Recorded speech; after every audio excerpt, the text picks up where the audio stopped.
मैं पढ़ा लिखा बना दूं। या तो मेरे आंकड़ों को चैलेंज कर दो,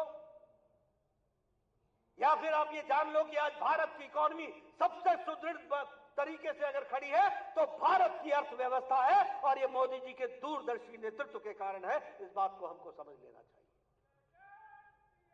और फिर बोलते हैं कि रोजगार नहीं। अरे इनको मालूम नहीं है कि जब इकोनॉमी का साइज बढ़ता है तो जॉब की अपॉर्चुनिटीज खुद बढ़ती हैं। अगर ये ब्रिज बन रहे हैं, अगर ये फ्लाईओवर बन रहा है, अगर ये एलिवेटेड रोड बन रहा है, अगर ये मेट्रो स्टेशन बन रहे हैं और मेट्रो ट्रेन बन रही हैं, अगर ये एयरपोर्ट बन रहे हैं, तो आखिर बन रहे हैं तो कोई ना कोई बनाने वाला तो है। ये क्या एम्प्लॉयमेंट जनरेट नहीं कर रहा है? लेकिन अनपढ़ों को कहां पढ़ाया जाए। और मैं दूसरी बात कहता हूं कि भैया इन कांग्रेसियों को मैं स्वास्थ्य मंत्री होकर के आंखें तो इनकी ठीक कर सकता हूं, दृष्टि कहां से लाऊं? इनको दृष्टि कहां से दूं? जिन्होंने देखना ही नहीं, जिनको ये जानकारी नहीं। ये कैसे हो गया कि 2014 से 2024 पहुंचते पहुंचते भारत जो 11वें नंबर पर अर्थव्यवस्था में खड़ा था, उसने 200 साल जिसने राज किया ब्रिटेन, उसको पछाड़ करके आज भारत 5वें नंबर की अर्थव्यवस्था बन गया। 5वें नंबर की अर्थव्यवस्था। और ये कैसे हो गया कि आज हम मोदी जी के नेतृत्व में विकसित भारत की कल्पना को लेकर के चल रहे हैं? तो हम ये दम भर करके कहते हैं कि आने वाले 2 साल में भारत दुनिया की 3री नंबर की अर्थव्यवस्था बन जाएगा, 3rd नंबर की अर्थव्यवस्था बन जाएगा। तो मैं यही कहूंगा, पढ़े लिखे अनपढ़ जहां हो वहीं रहो। देश तो आगे बढ़ रहा है और बढ़ता ही रहेगा, आगे ही जाएगा, उसको कोई रोक नहीं सकता। और मैं यहां आपको यह भी बताना चाहता हूं कि आज भारत दुनिया की इकोनॉमी में 15% योगदान आज भारत का हो गया है। 15% कंट्रीब्यूशन भारत का हो गया। और आपको जानकर के खुशी होगी, और वो मैं निश्चित रूप से आपको उसके लिए बधाई भी देता हूं कि आज उत्तर प्रदेश भारत का दूसरा सबसे बड़ा लार्जेस्ट इकोनॉमी बन गया, अर्थव्यवस्था बन गई है। इसके लिए भी मैं उत्तर प्रदेश की सरकार को बधाई देना चाहता हूं। क्या समय था, यहां से पलायन हो रहा था। और ये मैं आप कार्यकर्ताओं से पूछना चाहता हूं। देखिए, मैं एक राजनीतिक कार्यकर्ता हूं। राजनीतिक नेता को यह तय करना है कि वह समाज के बीच में कौन सा डिस्कोर्स खड़ा करना चाहता है, और ये मुद्दे हैं जिसको हमको खड़ा करना चाहिए। इसीलिए हम बने हैं और इसी बातों को कहने के लिए हम बने हैं। किस बात के लिए हम तकलीफ में आए, किस बात के लिए हम सोचने में मजबूर हो कि हमें कुछ सोचना है? मैं आपसे पूछना चाहता हूं कि आज जब हम 2nd लार्जेस्ट इकोनॉमी यूपी बन गया, ये यूपी कहां खड़ा था? अरे दिल्ली से बुलंदशहर आते आते तक तो सुबह की सांझ हो जाती थी। और आज मथुरा पहुंचने के लिए कोई व्यक्ति रात को दिल्ली नहीं आता है, बोलता है सुबह 10 बजे बुलाओगे, 8 बजे बुलाओगे, मैं आ जाऊंगा, 2 घंटे में तो पहुंचना है, ये एक्सप्रेस वे पकड़ूंगा और पहुंच जाऊंगा। आप बताइए, एक्सप्रेस वे की बहार उत्तर प्रदेश में लगी है कि नहीं लगी है? जरा जोर से बोलो भाई। मुझे लगता है भोजन के बाद थोड़ी तकलीफ तो होती है, लेकिन बोलिए, झड़ी लगी है कि नहीं लगी है? एलिवेटेड रोड बन रहा है कि नहीं बन रहा है? अंडरपास बन रहा है कि नहीं बन रहा है? बाईपास बन रहा है कि नहीं बन रहा है? मेडिकल कॉलेज की झड़ी लगी कि नहीं लगी? आप बताइए, इंजीनियरिंग कॉलेजेस खुले कि नहीं खुले? आप बताइए, all India institute of medical sciences मिला कि नहीं मिला?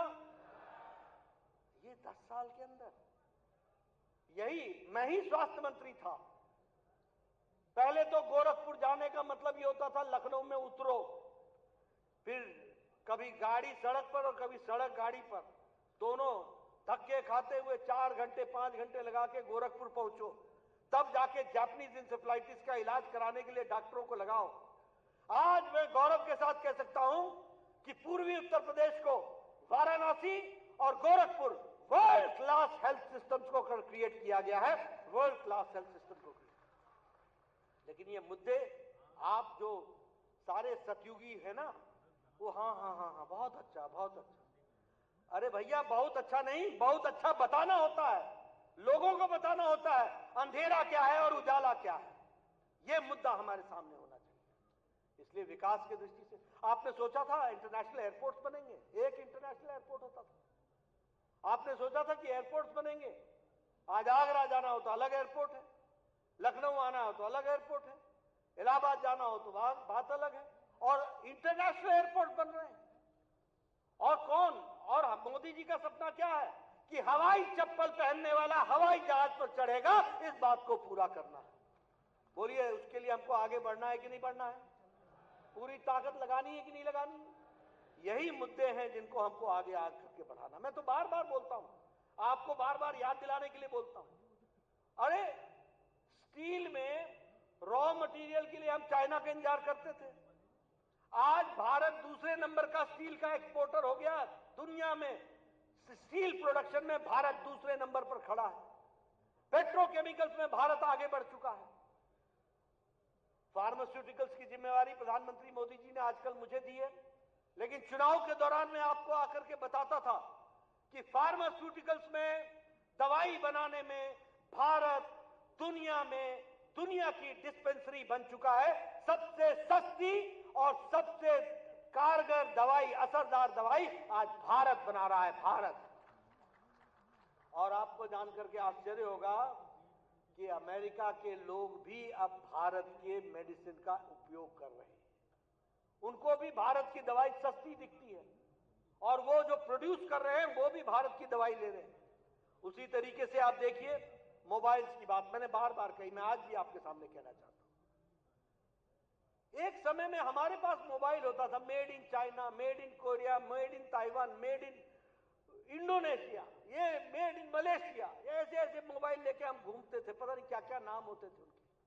आज भारत 97% मोबाइल, 97% मोबाइल भारत बना रहा है। एप्पल भी अब भारत में बन रहा है। ये परिस्थितियां बन रही, और इसीलिए जब मैं इसकी बात करता हूं तो आपको यह बताना चाहता हूं, आज हम जापान को पछाड़ करके हम तीसरे सबसे लार्जेस्ट ऑटोमोबाइल मार्केट बन गए।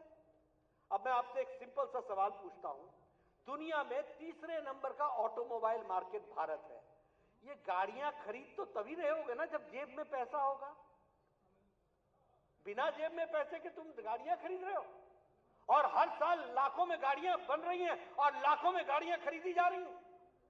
ये भारत की बढ़ती हुई इकोनॉमी का नतीजा है, जिसको हमको ध्यान रखना चाहिए। लेकिन हाँ, हमारी जिम्मेवारी है कि हम ये सारी बातें सही ढंग से लोगों को बताएं और उनको इन सब चीजों में अपने आप तरीके से जोड़ने का प्रयास करें।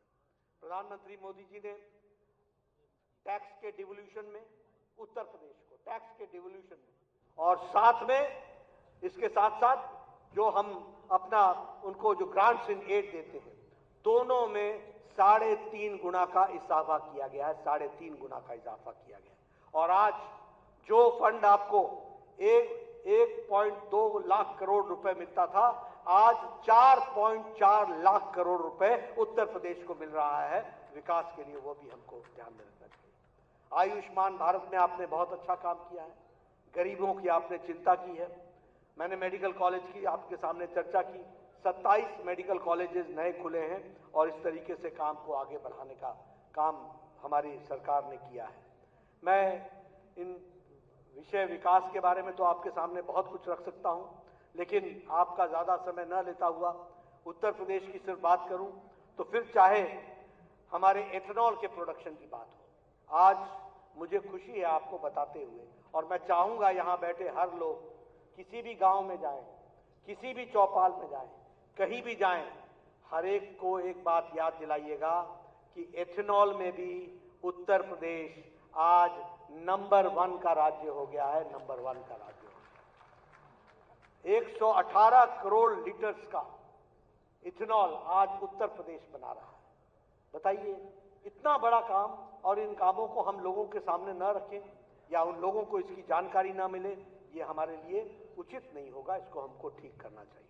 उसी तरीके से लगभग आप 1 करोड़ महिलाओं को आप 12,000 रुपए की उनको आर्थिक सहायता साल की दे रहे हैं, उसके लिए भी मैं आपको बधाई देना चाहता हूं। और उसी तरीके से अन्य तरीके से मुझे बताया गया कि हमारे अपने आर्म्ड कांस्टेबलरी में, उसमें भी आपने 4 गुना महिलाओं की संख्या को बढ़ाया है, महिला शक्ति को आपने ताकत दी है, उसके लिए भी मैं आपको बधाई देना चाहता हूं। और ये जो सुमंगला योजना है, इसके तहत भी आप लगभग 14 लाख बहनों को इससे आप बेनिफिट दे रहे हैं। तो इस तरीके से कई कार्यक्रमों को आपने आगे बढ़ाने का काम किया है। मैं मित्रों, जब कांग्रेस पार्टी की बात करता हूं तो मैं आपको एक ही बात बताना चाहता हूं कि एक तरफ जब मैं उत्तर प्रदेश की चर्चा कर रहा हूं तो मैं कह रहा हूं कि इकोनॉमी में नंबर 2 पर आकर खड़ी हो गई, इथेनॉल में नंबर 1 पर खड़ी हो गई, इंफ्रास्ट्रक्चर में सबसे आगे आकर के खड़ी हो गई। और एक राज्य आपने कांग्रेस पार्टी को, कर्नाटक को दिया। आज कर्नाटक में फाइनेंस सेक्रेटरी क्या बोलता है कि we are coming to a dead end, हम एक डेड एंड में आ रहे हैं। There is no finance left for development, कोई विकास के लिए, काम के लिए कोई पैसा नहीं रह गया है। ये चीफ मिनिस्टर का फाइनेंशियल एडवाइजर बोल रहा है। आप बताइए, आप वैसी सरकार चाहते हैं या ऐसी सरकार चाहते हैं? जरा जोर से बोलिए, वैसी सरकार चाहते हैं या ऐसी सरकार चाहते हैं? एक तरफ वो है जो बोलता है कि विकास के लिए पैसे नहीं है, और ये ज्यादा दिन नहीं हुए, 1-1.5 साल हुआ है ऐसी सरकार बने हुए। वहां का चीफ मिनिस्टर का फाइनेंशियल एडवाइजर बोल रहा है। आपको मैं इसलिए बताना चाहता हूं कि किस तरीके से कांग्रेस पार्टी हो या अन्य पार्टियां हो, कैसी सरकारें चलाते हैं। आप क्या गोमती रिवर फ्रंट का घोटाला भूल गए क्या? चलो आपसे उत्तर प्रदेश की बात कर लेता हूं। लैपटॉप का घोटाला भूल गए क्या? जरा जोर से बोलो भैया, भूल गए क्या? अनाज का घोटाला भूल गए क्या? आप बताइए, ये फूड स्कैम हुआ था, उसका घोटाला भूल गए क्या? ये ग्रेटर नोएडा में लैंड का जो आवंटन हुआ था, उसका घोटाला भूल गए क्या? आप बताइए, ये पेंशन स्कैम भूल गए क्या? आप बताइए, एम्बुलेंस का स्कैम भूल गए क्या? ये फॉर्डर का, एनिमल हस्बेंड्री का फॉर्डर का स्कैम भूल गए क्या? अब आप बताइए, सुशासन और कुशासन में अंतर क्या होता है? कमल खिलता है तो सुशासन आता है, और अगर दूसरे लोग आते हैं तो व्यापारी पलायन करते हैं, बहू बेटियां सुरक्षित नहीं रहती हैं, और घोटाले पे घोटाला होता है। इस तरीके की सरकार आती है। मुझे याद है 2019 का नतीजा आना था, योगी जी आपको ध्यान में होगा, किस तरीके से चुनाव के पहले ऐसा समझ बैठे थे कि उनकी सरकार आ रही है, और आने के पहले ही अराजकता शुरू हो गई थी। आप लोगों को याद है कि नहीं याद है? ध्यान में है? किस तरीके से काउंटिंग में आए थे वो लोग? जैसे बरसों की दबी हुई तमन्ना पूरी होने जा रही है। उनको मैं बता देना चाहता हूं, ये जो हमारे भारतीय जनता पार्टी का नेतृत्व है ना, ये ऐसी फौज है जो लग जाए तो सदा सदा के लिए आपको आगे आने से रोक देगी। इस बात की ताकत हम लोग रखते हैं, इसको भी हमको समझ लेना चाहिए। और इसीलिए मैं ये कहना चाहूंगा कि हम भारतीय जनता पार्टी के कार्यकर्ता पूरी ताकत के साथ आगे लगेंगे, और पार्टी को सुदृढ़ बनाते हुए, पार्टी को पूरी ताकत देते हुए हम आगे बढ़ेंगे। मैं यहां यह भी बताना चाहता हूं, अंत में अभी इसी लोकसभा के साथ उड़ीसा का चुनाव हुआ। आप सब लोगों ने कभी सोचा था कि हम वहां सरकार में आ जाएंगे? बोलिए, सोचा था क्या? आ गए कि नहीं आ गए? 46% वोट भारतीय जनता पार्टी को मिला है। अरुणाचल प्रदेश में हम लगातार तीसरी बार आ गए। आंध्र प्रदेश में हमारी सरकार आ गई, एनडीए की सरकार आ गई। अरुणाचल प्रदेश में और उड़ीसा में विशुद्ध भारतीय जनता पार्टी की सरकार आ गई। और साउथ में भी, तमिलनाडु में 11% से ज्यादा के हम वोट लेकर के आए। और सबसे अच्छी खुशखबरी ये है मित्रों, आप बहुत खुशनसीब हो कि उत्तर प्रदेश के कार्यकर्ता हो। आप उन केरल के भाइयों से पूछो जिन्होंने हजारों की संख्या में अपनी जीवन के दांव में लगा करके उन्होंने लड़ाई लड़ी है, और आज विशुद्ध कमल के निशान पर जीतता हुआ पहली बार लोकसभा में हमारा प्रतिनिधित्व हो रहा है, तो केरल में भी हो रहा है। और हमारा वोट संख्या 3% से बढ़ के 6%, और 6% से छलांग लगाकर 19.7% आकर के खड़ा हुआ है। इसलिए मित्रों, भारतीय जनता पार्टी चाहे तमिलनाडु हो, चाहे कर्नाटक हो, चाहे नॉर्थ ईस्ट हो, चाहे त्रिपुरा हो, हर जगह भारतीय जनता पार्टी का कमल खिल रहा है। और इसलिए उसका केंद्र बिंदु, जिसको मैं उत्तर प्रदेश मानता हूं, जो जहां काशी है, जहां हमारी सरकार की गंगोत्री है, वहां कमल पूरी मजबूती से खिला है, खिलेगा, खिलता रहेगा, आगे बढ़ेगा। इस विश्वास के साथ हम सब लोग अपने काम में जुटेंगे। आपने मेरी बात सुनी, आपका बहुत बहुत धन्यवाद। जय भारत, जय उत्तर प्रदेश।